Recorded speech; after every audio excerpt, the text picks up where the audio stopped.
welcome. Dave and I are back. Welcome. We're just kind of talking about how hot it is where we were, and it seems appropriate, doesn't it, David, when you kind of talk about the wild, wild west and going out so west. Who has the record temperature in the chat room? I got 104 here in north of Dallas. You might have it. Anybody hotter? Oh, I got 105. 105? 5. Yeah. There was 106 earlier. If you got anybody out west, I bet I wouldn't be surprised if Arizona, New Mexico are hotter. So I think everybody has kind of figured out a little bit. We dropped some hints. We gave you the bingo card and the bingo page of what today's show is, and it's Wild Wild West. And I love this comment from Shelley. This is taking us back to my youth. And did anybody grow up on Roy Rogers, Sky King, and Bonanza? Bonanza was the one with who's the female lead? No, there wasn't a female lead on that. You're probably thinking Big Valley. That's what I'm thinking of. Yeah. Yes. Bonanza with Lauren Green and Michael Landon. Oh, that's right. That's right. Little Joe. Let me go ahead and drop. Big Valley was Lee Majors and Linda Evans. And they were babies then. It seemed like they were really, really young. Oh yeah, they were kids. I have dropped the first bingo card there, and what we're going to do is we're going to talk about some Wild Wild West notables. I think probably should give a shout out to the Western Hope Project first, because they did our work for us this month. Yes. And there are some amazing opportunities to increase the CC7 or to find out how you're connected to some high CC7 Wild Wild West notables. David just shared with me one that we're going to show you in a minute. One that needs a CC7 because she is at 0. Yeah, but we have a couple new profiles I put up. But I think that's fantastic. This challenge is going to be a little different than many of the ones that, not just with bingo, but many of my other notables challenges that I put up. We usually focus on connecting, and when we get those that are already connected, usually we'll switch over to increasing CC7s. Because our Westward Ho project is so on top of things, the vast majority of this week's profiles are already connected, and not only connected, but the vast majority have well over 1,000 CC7 on them. So there's not going to be much to do in terms of improving these profiles. Now, as I said, I did put up a handful of new profiles. So there's a half dozen or so that are brand new, and another half dozen that have very low CC7s. So you'll have some opportunity. But I think this month, what I'd like you to do is just take in the fantastic work that the Westward Ho project has done, and see if we can maybe carry that over to some of our other projects. I know Notables has a real hard time getting people to work on improving profiles, and I would love to be able to do something like Westward Ho has done with some of our Notables. We have a lot of really big name celebrities that have no bios or GEDCOM profiles or whatever. So take in the stories on these people are just fascinating. Mm-hmm. We just listed, we were talking about Roy Rogers and Bonanza and all those, but these are real individuals, real Western folk heroes that we're going to be talking about today. And they have some really fascinating lives. But what's intriguing to me is often what they are most famous for, as with so many celebrities and notable people, was a tiny portion of their life. Many of them were born back east and didn't die until the 1900s, and some of them lived long enough to drive cars. And that's what's fascinating to me, because if you think old West, you think well long ago. But you're right. We do have a global viewing audience, and we are talking about the American Wild Wild West. Yes. So we put together just a little package for everybody to kind of see and feel what the old West was, and then also it bridges in what it is today. So let me show you a very, very short video, and then we'll get to talking on our first profile and the bingo page that David put together.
You know what strikes me with this, David? This is still a lifestyle. Mm-hmm. It's still very much a lifestyle that's out there. Let's show your bingo page. Well, you know, and that's why I think when we talk about the Wild Wild West being a myth, part of it is that there was no beginning and there was no end. There's been people have moved west from the beginning of, at least in America, from the beginning of settlement all the way, European settlement, all the way to the modern day, and are still living on the frontier.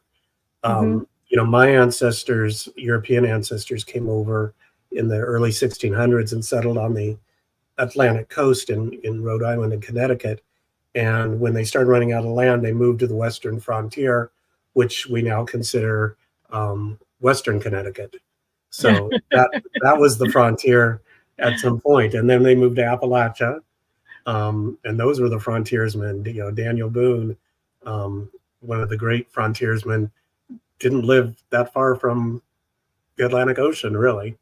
And then people moved west. They moved all the way, got to California, and then they headed over to Hawaii and up to Alaska. And so, you know, the westward movement was really a couple hundred years in the making.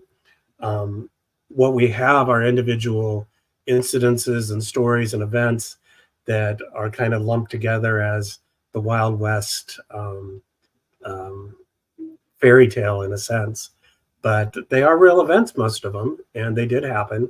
But they were isolated. It wasn't a period that had a specific start and a specific end. And there were so many elements to it, and so many of the people were not necessarily heroic folk heroes. They were just everyday people. And some were very, some you will find very law-abiding. Some you will find just not at all. This must have been such an incredibly hard decision to pack up and move your family to an unknown. And we know now that the conditions were not easy. There's not a grocery store around the corner in the West when they left. Let me show you this beautiful page that David went through. Some of them are names that you'll probably know. Judge Ward Bean, and I know we have Wild Bill Hickok, and we have Bass Reeves. There's been a recent TV show about him as well, series. You have your Buffalo Bills and your Jesse James. So you have a lot that you probably know of. Belle Starr is actually the one that has the most CC7 on our list today. And let me see if I can bring her up. There we go. And this is Belle's profile. I'll just grab it real quick so I can share it in the chat. And I am 14 degrees from her. That's pretty amazing. She's born in Missouri. My people are nowhere near there. And, this is kind of how important projects are in WikiTree. There's no way I probably would have got her death location correct. But the project, the Western Hoe Project did. and it's King Creek Indian Territory. Look, she looks so young, you know. It's amazing. And David, you were talking about profiles, fantastic profiles. Mm-hmm. This is just, it's a good example. You know, if you, it's not just good information, but you know, somebody's really taken the time to make this into a work of art. You know, the formatting and the headings and the photographs. It's really pretty amazing. Now, of course, somebody has to have a little bit of knowledge of, you know, the technology. This has, you know, some advanced, not real advanced, but a little bit of advanced formatting, putting the pictures in the text, and that takes a little bit of extra skill. But they've done a really excellent job. They really have it. I like how they have it kind of broken up so you can easily read it. I know it's a long narrative, but if you notice, they kind of break it up with the photos on the different sides. I'm a big fan of putting in their own words on profiles. I do that as often as I can. The popular culture section, because the popular culture, and David kind of touched on this, it's not always reality. We did tend to romanticize the old West. And then the biographical resources, really smart, really smart how they did that. So really beautiful profile. I dropped the link in chat for everybody. You might want to check and see, because I was shocked. I was 14. I didn't think I would be just 14 degrees from where I thought. I'm just 15. So I'm surprised. Okay, and then let me go on to another one that I wanted to talk about, since we're talking about women. David has some history about China Mary. So maybe we tackle the China Mary topic first. Okay. So China Mary was interesting. So China Mary was not a single individual. China Mary was a name given to many Chinese women in the Old West. And it was kind of, it was somewhat of a derogatory term in the sense that it, basically what they were saying is that all Chinese women were the same. They all looked the same. They all behaved the same. And so they just called Chinese women China Mary, rather than trying to pronounce their actual Chinese name,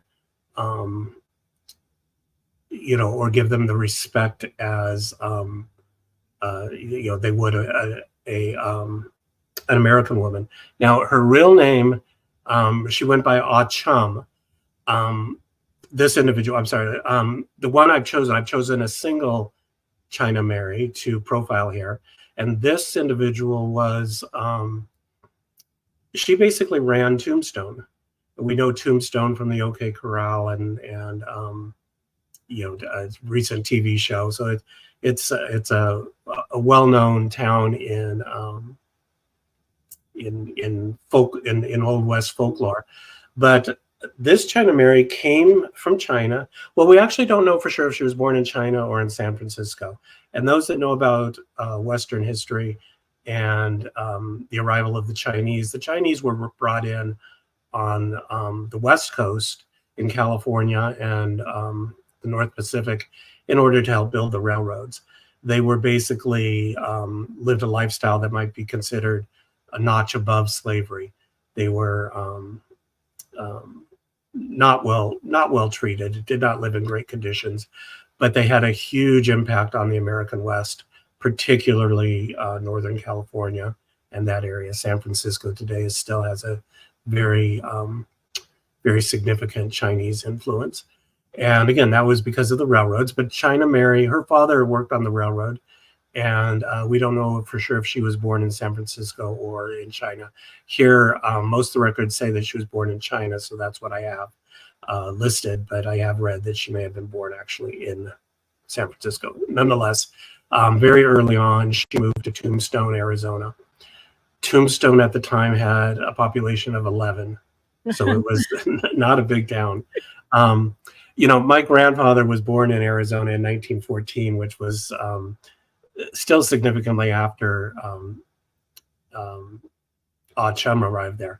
But I've often thought how miserable it must be in the summertime in Arizona, prior to air conditioning, prior to refrigeration, prior to automobiles. And here she was in the 1800s living there with 11 other people or 10 other people. Anyway, Tombstone had a boom.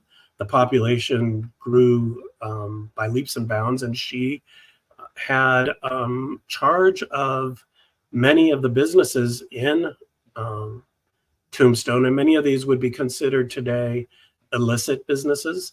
She owned a brothel. She owned opium dens. She owned gambling houses.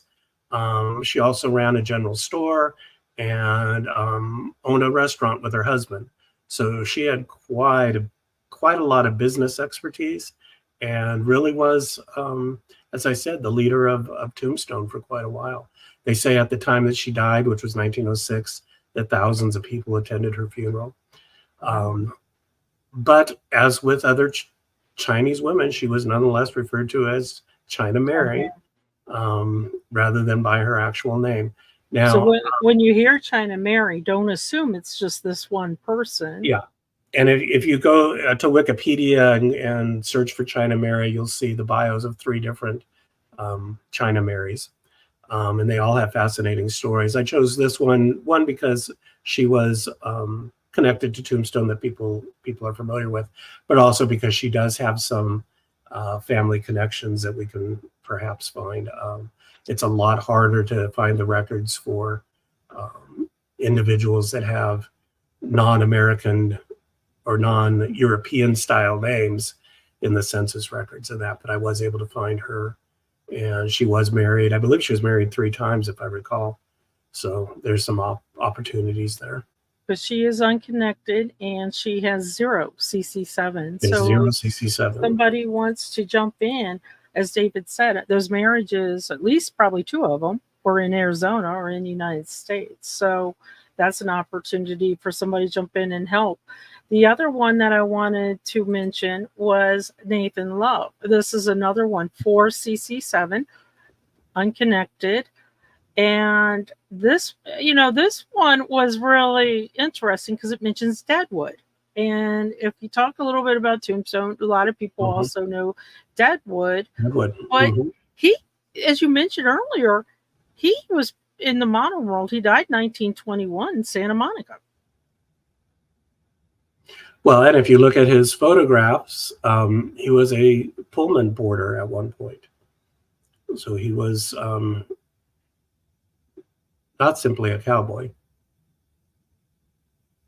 And this is brought to us from the USBH project, I believe. And they did another knockout job with the profile as well.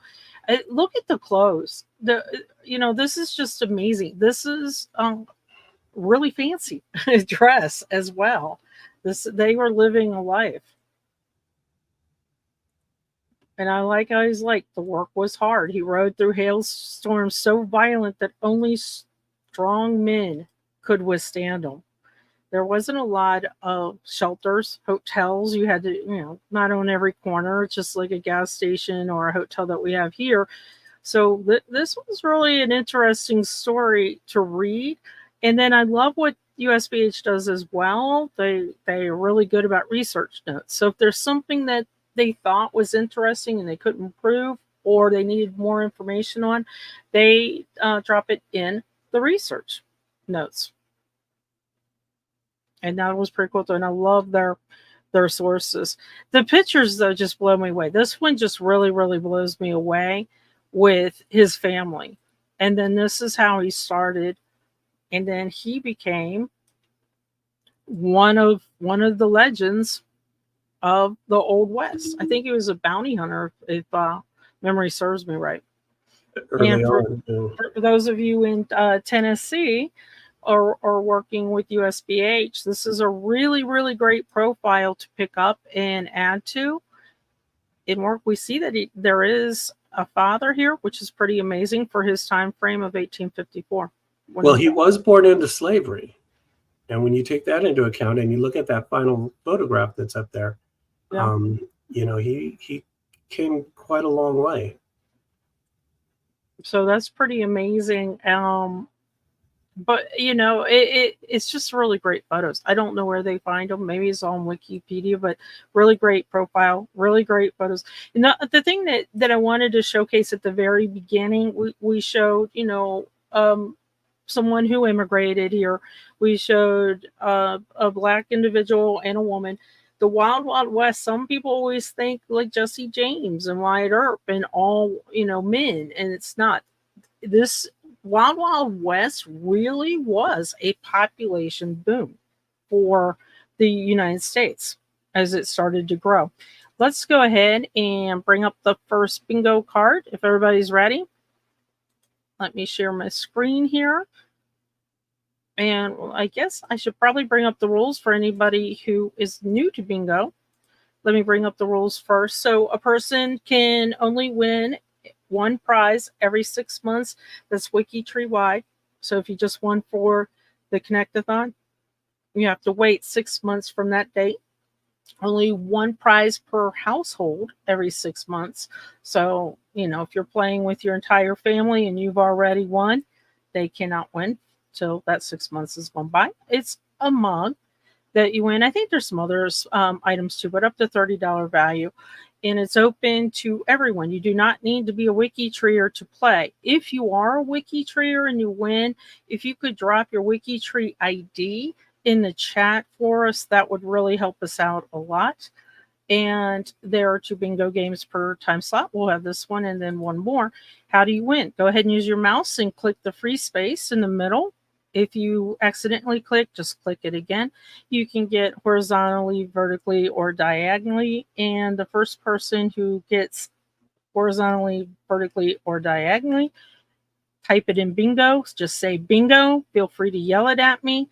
And the first person does that wins the prize. Okay, so let's get started. This is kind of an interesting card, David.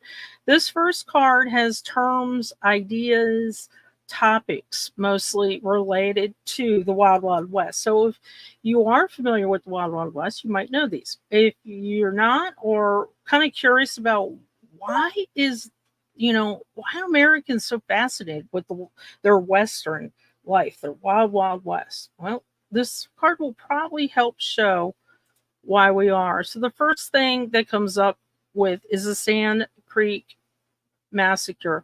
And this was a really bad massacre. This was a horrible event. And this shows that we didn't do it right. The U.S. government didn't always do it right.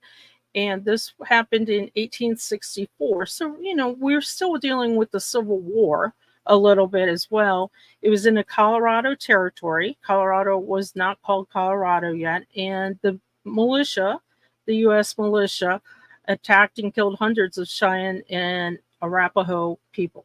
So this was pretty significant because this is where our clashes with Native Americans started to happen. But more importantly, this is where people started asking our government for accountability. And that's the thing that came out of this horrific event in Old West. And David, you said it the best, I think. There is an Old West, but it's mostly, would you say, Hollywood and books? And well, a lot of it's been influenced by what we imagine as the Old West. Is greatly influenced by storytellers. But there was an Old West, and there are bits and pieces of stories that were true. So it's not that everything that's been reported is false, but it wasn't the romantic adventure that we often think of it. It wasn't easy, dirty and hard, and when you hear about a gunfight or something, and that it might have been true, but that lasted 30 seconds, and the rest, they still had the rest of their lives that doesn't get told. So that's and you know, of the you know, of the individuals that we know and are famous, there's thousands of individuals we've never heard of who were farmers and shopkeepers and you know, just everyday townsfolk that you know, also had fascinating stories. They just weren't part of the mythology of it all. And we're talking, when we talk about the Old West of the America, we're talking about mid 19th to early 20th century, around that time. The surrender of Geronimo, and I'm glad that we did get these. I think are the two major Native American items that we have that we're going to talk about. We didn't want to showcase a lot on these, but these were the two that kind of helped define the Old West and how to improve the lives of others and what we did wrong, quite frankly, as the American government. So this was really important. This was 1886, I think, if I remember correctly, but it marked the end of the Apache Wars. It marked the end of kind of looking at the Indian, what we call the Indian Wars, and symbolically, this really kind of closed the frontier era. We did talk about it being Wild Wild West, and there is some part of that that's true, where there, I guess, some of the rules and the laws were kind of taken not so seriously. But with this was kind of like, we've had enough. We can no longer continue to do life this way. So this was kind of the close of the frontier era. But I just want to point out, this did not end the struggles of the Native American. They would still struggle in Canada and the United States for many decades. Well, to some degree, they still do. Yeah, you're right. The Wounded Knee, it was just after, it was about 1890 that this happened. This was South Dakota. And this was kind of, this was really fascinating in one way, because it was the culmination of the tensions between the U.S. government and the Lakota Sioux. And what happened, why this happened, is something called the ghost dance. And look it up after you're done with this. This is really, really fascinating part of their culture. It's called the ghost dance. And what it really was is a way for them to, a spiritual and political movement to keep their culture. That's really, truly what it is. But sometimes those who don't understand a culture get nervous and scared, and they think something different. So this was a response to all the Europeans and those that are already here colonizing and coming to the West. And the Indians were like, this is our land, this is our territory, we've got to defend it. And the ghost dance was a very important spiritual part of that movement. Definitely look it up. We had so many Europeans immigrate specifically because they heard the romantic stories of the Old West and the closing of the American frontier. This was, I never learned this in school. I don't know if you did, David, or anybody else learned about the closing of the American frontier. I mean, I'm now wondering what I did learn in school, because I know what I didn't.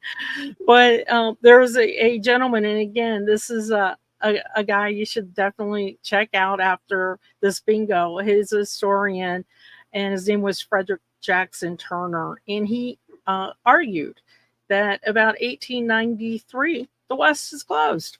There's no more. It's done. It's populated. There's no Wild Wild West. There's no more frontier, with the word frontier meaning wide open spaces. Go pick your plot. Go pick your land. And he argued that.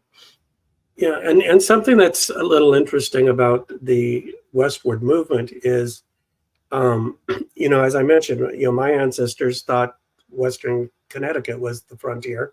The Europeans began moving west, but then they suddenly skipped over a whole lot of land and moved to California because of the gold rush. So then you had more of a closing in of the population rather than a westward movement. People were coming east from California, west from the eastern states, and we actually really the final frontier in that regard would have been Oklahoma, Yeah. which was the last of the states, and that's pretty much central United States. But you know, that was the last of the incorporating of the land, unless again you want to consider Alaska, Hawaii, which came somewhat later. But as far as the mainland, yeah, it was more like I said, more of a closing in than it was a westward movement. Here's a little bit of trivia as well for everybody. Why did Frederick Jackson Turner really think that the American frontier closed? Well, the catalyst was the 1890 census. You know, that infamous census that we don't have. By looking at the census and looking at the data with it, there was no discernible frontier line. So as David said, you know, they were closing in and covering the gaps. So that was kind of an interesting thing. I would love to see the 1890 census, the roundup. We showed pictures in the video. Roundup is basically where the cowboys, the ranch hands, take the cows and round them up, sometimes horses too, or other animals, and drive the cattle from the open range. And I'm going to let you speak to this, David, the Wild West shows. So the Wild West shows was probably where the Wild West myth really began. Buffalo Bill is obviously the most famous, but they were basically circuses in a sense, but they had a Wild West theme. They were performed in primarily in the East and put on a show showing what cowboys and Indians and all of those legendary characters were all about. But it wasn't based on truth. It was based on ticket sales. It was about making it exciting for the, you know, you remember that back then we didn't have televisions and internet and stuff. So this was not only the only way to get entertainment, but it was also one of the few ways to get information. And if that information was wrong, there really wasn't anywhere to check it out. And what do they call that? Truth checking, or you know, there was nothing to balance it out. So people believed it, and they thought the Wild West was really an exciting place, and it was made out to be, but it wasn't based on reality. Particularly the part about the Native Americans. You know, they were made out to be, you know, really, well, not just Native American, but all of the characters were made out to be larger than life. And that wasn't necessarily the reality that was going on in the actual West. In the Midwest, this was kind of fascinating during my research, that we tend to overlook this. And there are a lot of people who went to Midwest. I would love it if somebody was in chat right now and can point out the very obvious city that talks about gateways to the West. But a lot of people came from the East Coast, and they say Jamestown would be our first frontier into America. But, you know, as you keep going west, the Midwest, we're talking about St. Louis, Chicago. St. Louis, yeah. So some of my ancestors were from a little town in, I want to say Nebraska, Beaver Crossing, Nebraska. It might have been Kansas, but I think it's Nebraska. And they were farmers, and I often wondered why they moved there to the middle of nowhere. Well, it was a stop on the Oregon Trail, and they created a farm in order to grow, you know, fruits and vegetables and other necessities for the travelers. So they were not cowboys, and they were not you know, part of the Wild West story that we hear. They were just everyday farmers, but they were part of the Wild West reality.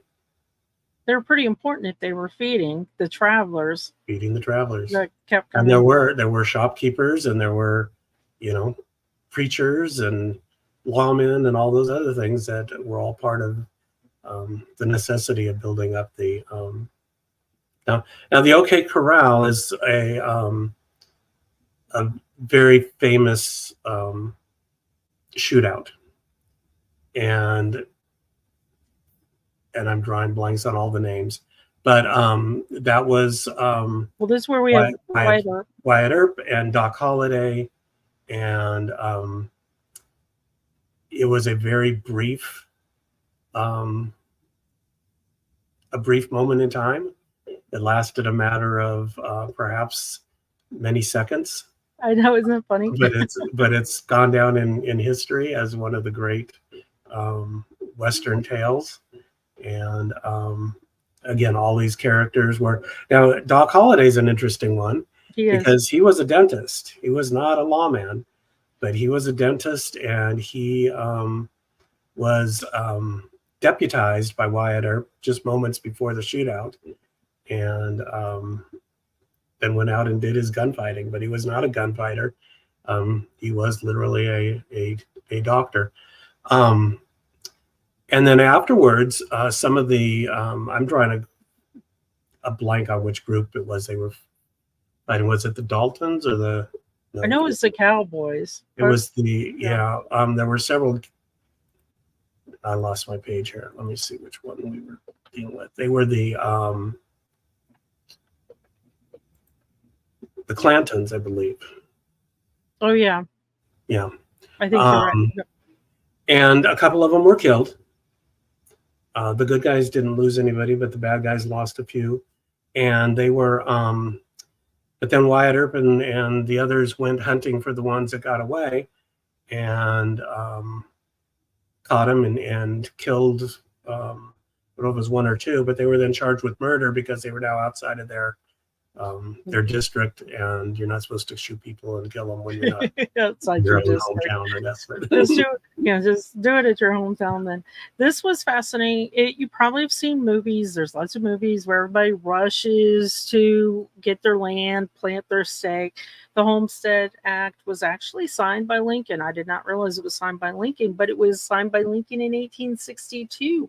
So, we still are talking Civil War-ish area, and it was for settlement of the American West. Now, there's a reason why Lincoln did this, and it's pretty easy to figure out. That he thought if he went and gave land cheap or free to the West, people would do it. They would be on the Union side, and that would prevent slavery from expanding out. But it was a really big event in the American life, because there are some people that, for example, live in Oklahoma now because their ancestors did the land rush.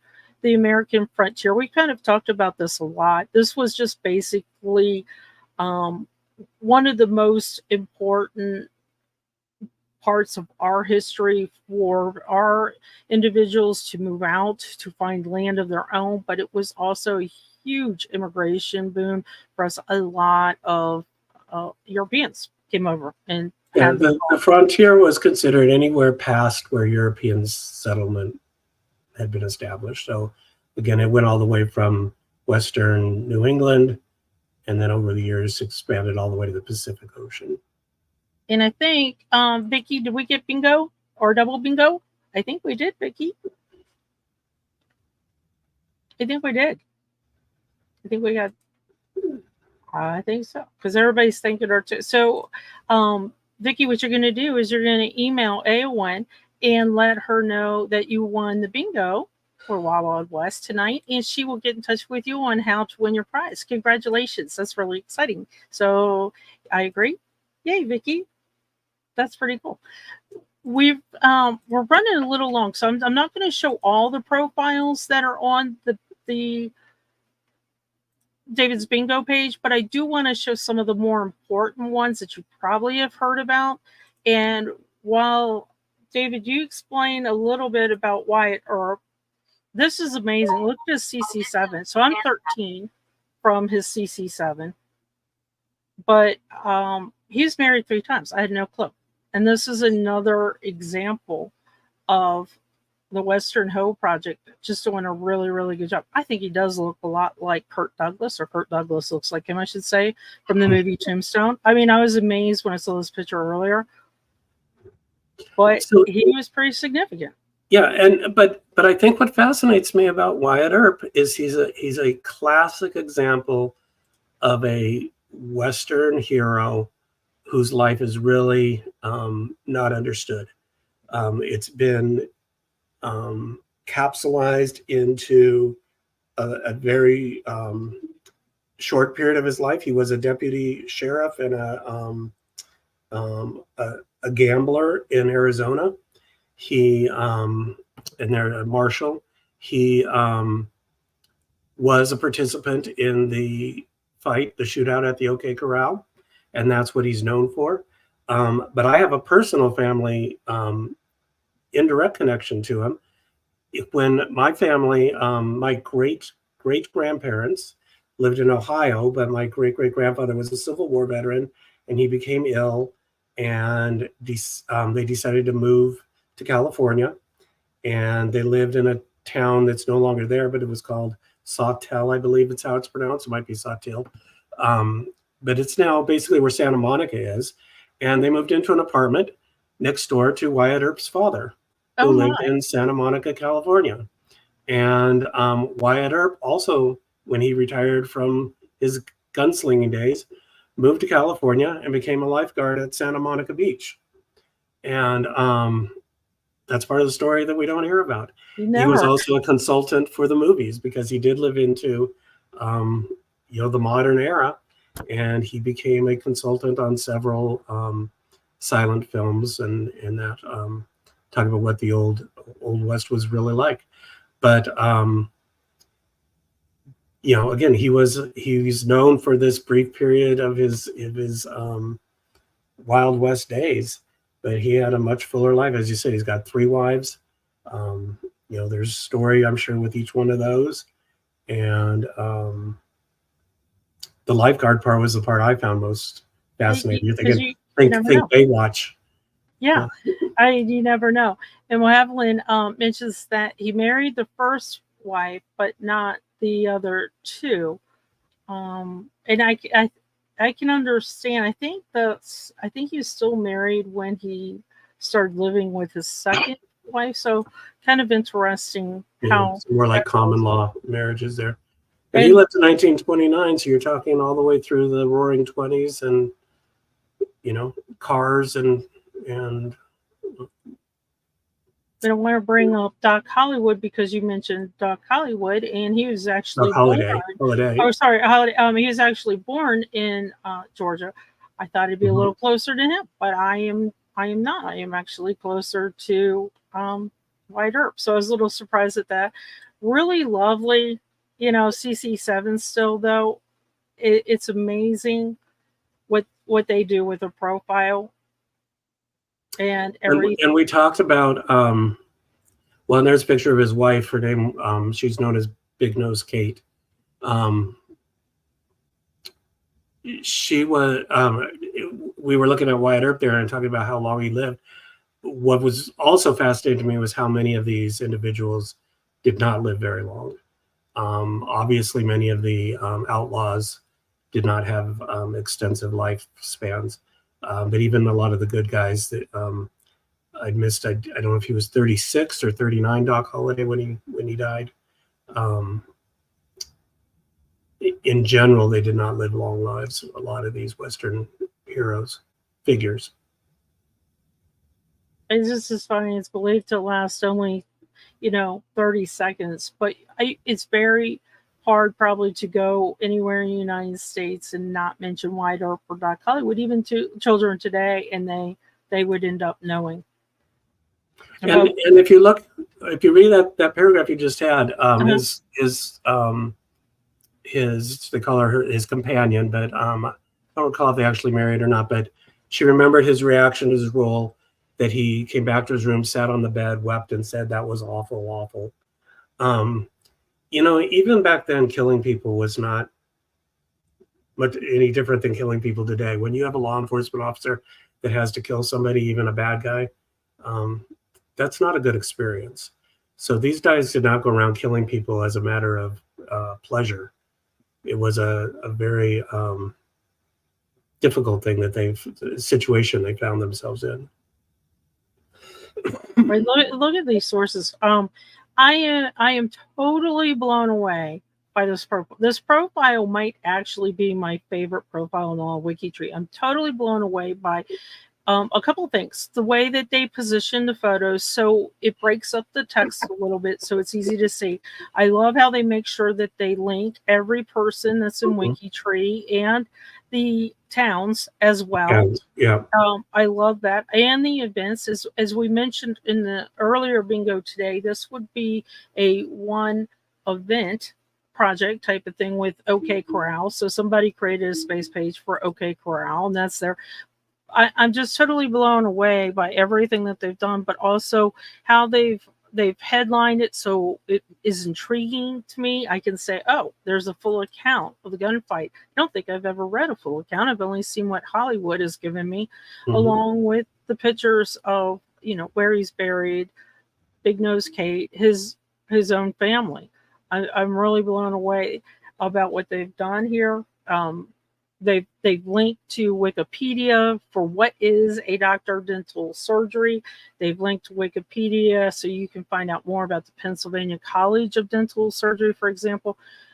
I'm just really blown away by everything that they've done. It's a beautiful, beautiful profile. And you're right. This project really made this bingo easy for us. Just by coincidence here, I hadn't realized he went to the Pennsylvania College of Dental Surgery. My great-grandfather was a dentist, and he also attended the Pennsylvania College of Dental Surgery before moving west to Arizona and then California. So he was a couple decades later, but nonetheless, that was interesting coincidence there. And everybody, I hope there's no confusion. Bingo card number 2. I think we still have it. This should be all names on bingo card number 2. And we're going to go ahead and bring that up now. Let me take this down. Same rules apply for bingo that we mentioned for. If you've already won, you can't win again. So Vicky, you got to wait 6 months, but that's all right. You won, and you can get a really cool mug out of it. This is going to be names, David. So we're going to rely on you a lot for the names.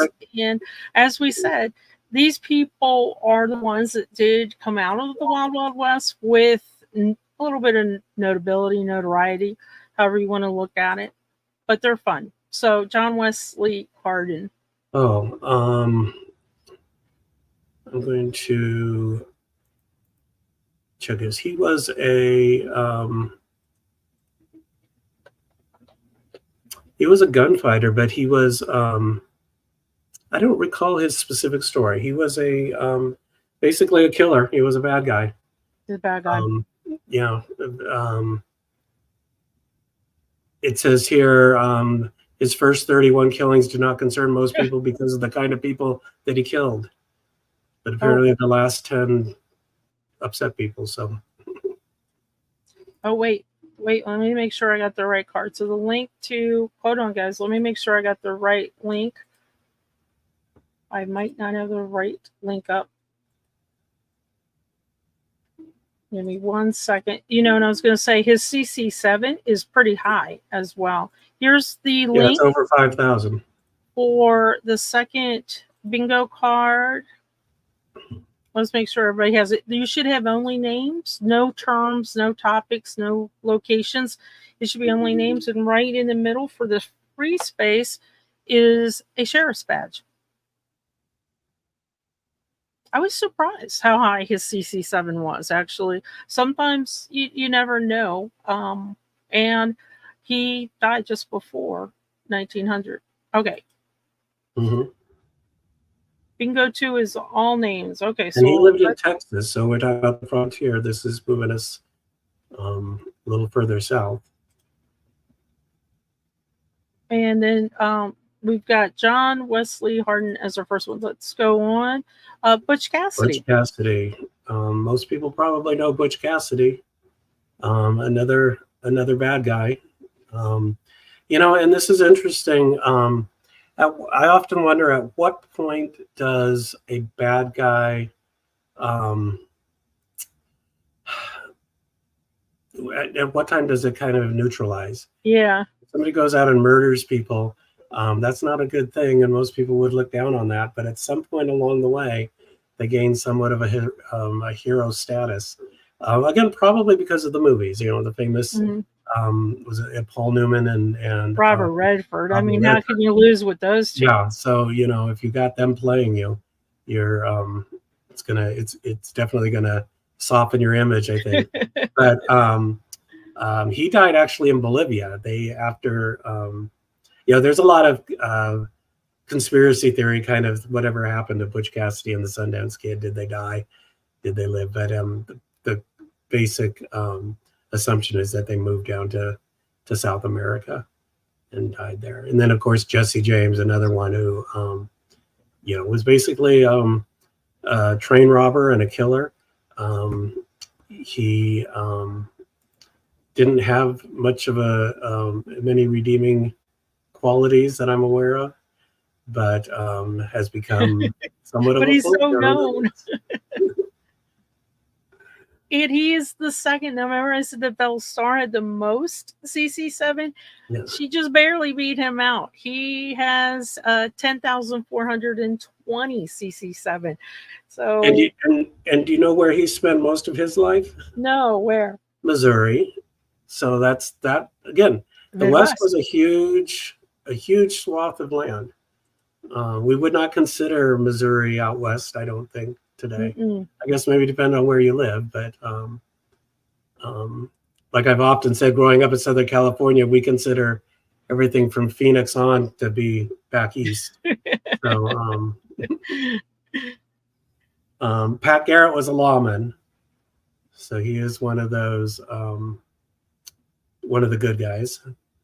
I'm feeling very John Wayne, you know, through all these, because John Wayne did a lot of Western movies and what he's known for. And Pat Garrett has 6,700 plus CC7. So this is just fascinating to me to go through these individuals and see how you're related to them. Yeah, he was actually a buffalo hunter initially.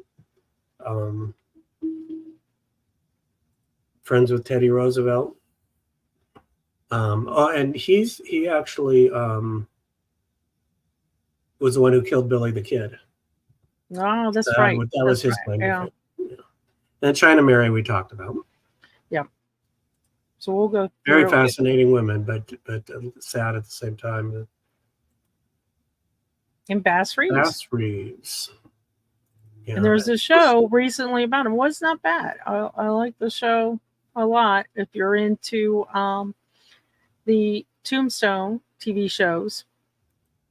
Yeah, he was a African American marshal, which that fascinates me, that he was able to hold a position such as U.S. Marshal as an African American in the 1800s. But he was, and he's said to have arrested over 3,000 outlaws and killed 14 men. I mean, that's amazing that how many outlaws, when you talk about 3,000, again, this area wasn't populated like our towns and cities are now. He had to probably go travel to find them or to get them. And this is another project or another profile by the USPH project. He is unconnected.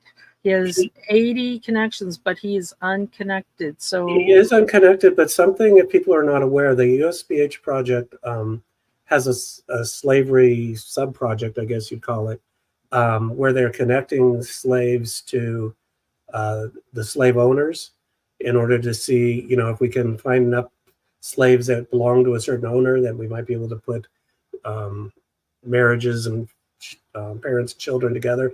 So he does have he was born a slave, and he has connections to his slave owners on his profile. So, you know, we can connect him back to,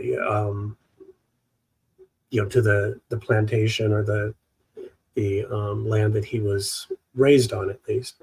Big Nose Kate, we talked about, who I don't know that they married, but was Doc Holliday's partner. Because I believe he actually had a wife, but she's closely tied with Doc Holliday. And I can tell you, looking real quick at Bass Reeves, almost all of his children. Well, I think his children are listed, but very few have their marriages or their children listed. So I think this could be one that could get connected. So, and well, and he lived in 1910, so his children were going to be living up, into the, very well into the 30s, 40s, and even 50s. So this could be one that we could definitely get. And Big Nose Kate, as we mentioned, and then Billy the Kid. Yep, another bad guy turned folk hero.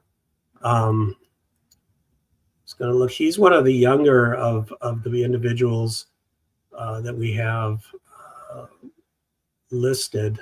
And I wonder if that's profile here issue, because he has 588 CC7, and I wonder if that's maybe because he died at 21, so he does not have kids, I don't believe, but he does have brothers and sisters that could increase his CC7 as well. And he was born in New York City, so that's interesting.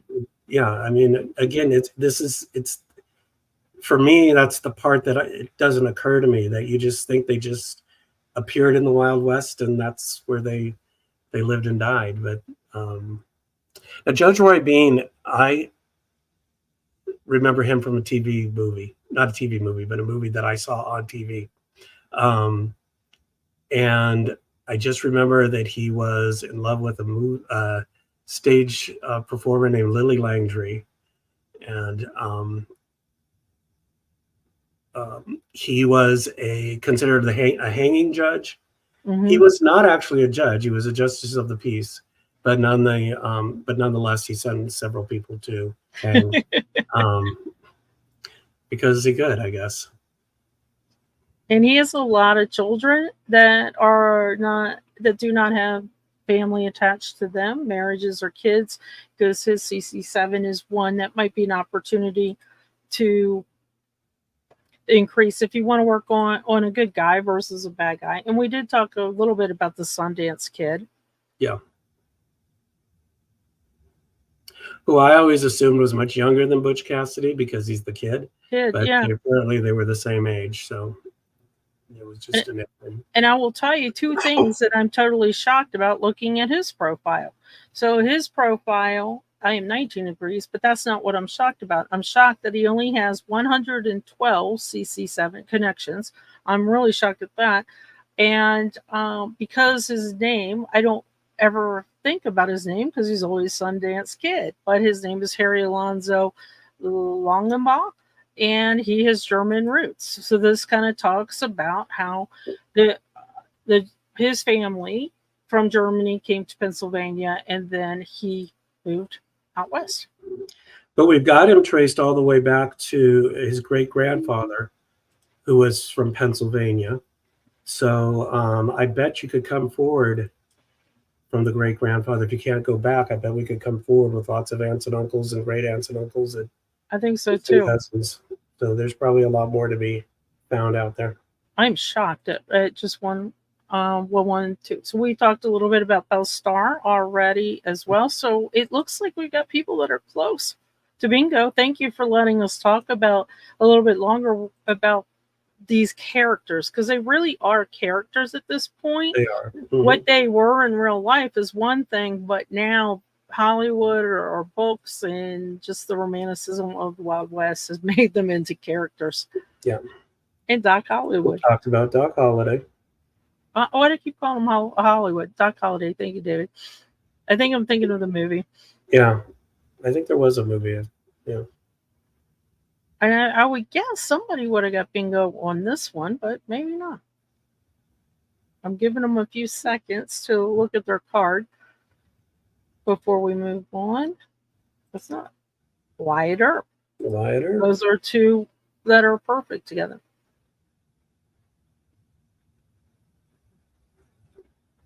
I now can't think of Wyatt Earp without thinking of David Hasselhoff. And now we all can't. Yeah.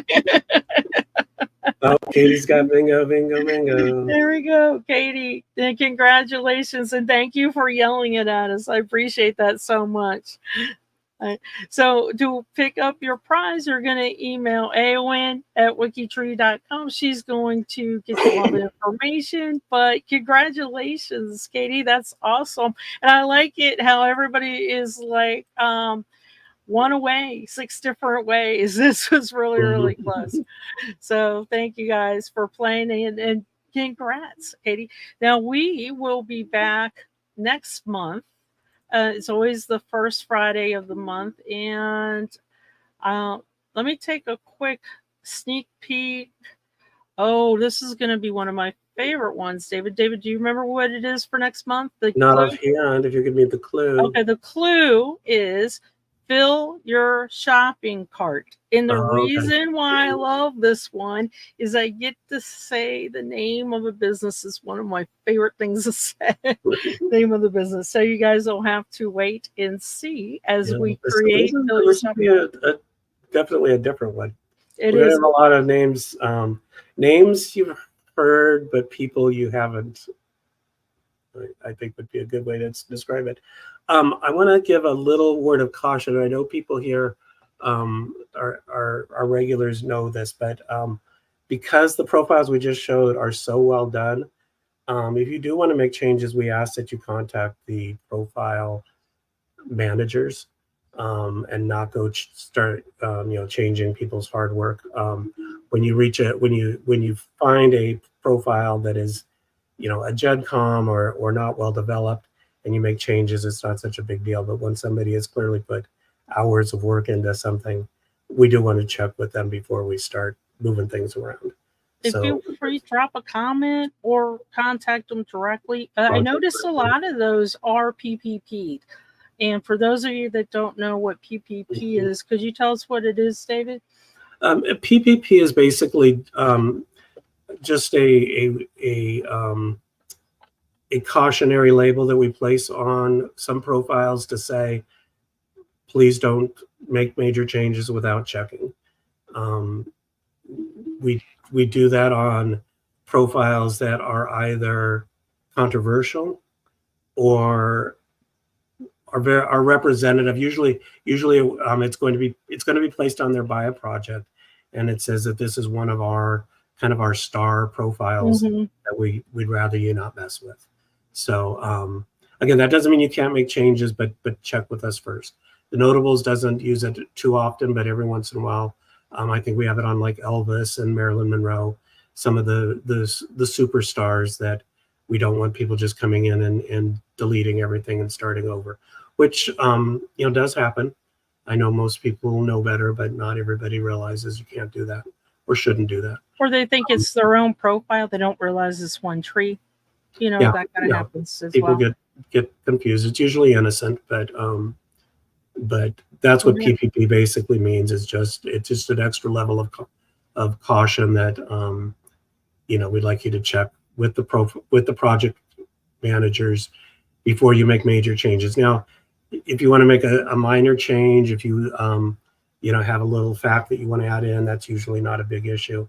But if you're doing some sort of overhaul, please check first. And then that will pretty much wrap it up. Don't forget that we will be back the first Friday of next month. And tomorrow, being Saturday's Roundup. So catch up with the Roundup crew in the morning to find out what happened in the week. We've got a new month. So new month means new photo of the month and new anniversaries of the month. Thanks, everybody, for joining. Okay. Bye.